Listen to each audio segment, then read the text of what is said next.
अस्सलामुअलैकुम। बोल न्यूज़ में खुश आमदीद। मैं हूँ गौहर इशरत। हेडलाइंस आपने जानी, अहम खबर शामिल करें। आपको बताएं कि हुकूमत और पीटीआई मुज़ाकराती कमेटी का आज दूसरा दौर होगा, जबकि हुकूमत पीटीआई के दरमियान मुज़ाकरात से पहले 3 बजे शुरू होंगे।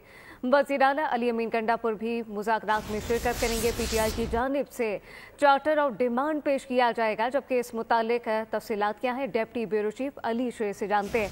अली बताइएगा, आज दूसरा दौर होने जा रहा है। जी बिल्कुल, पाकिस्तान तहरीक इंसाफ और हुकूमत के दरमियान मुज़ाकरात का असूली तौर पर अगर कहा जाए तो इस तरह से पहला दौर है। पहला दौर इस लिहाज से कि वो बाज़ाब्ता है, जिसमें कुछ तहरीरी चीज़ें पीटीआई ने वादा किया था कि हम मुतालबात अपने तहरीरी तौर पर पेश करेंगे, और फिर कुछ जो उसके अरकान अली अमीन गंडापुर, सलमान अकरम राजा और हामिद खान आए भी नहीं थे।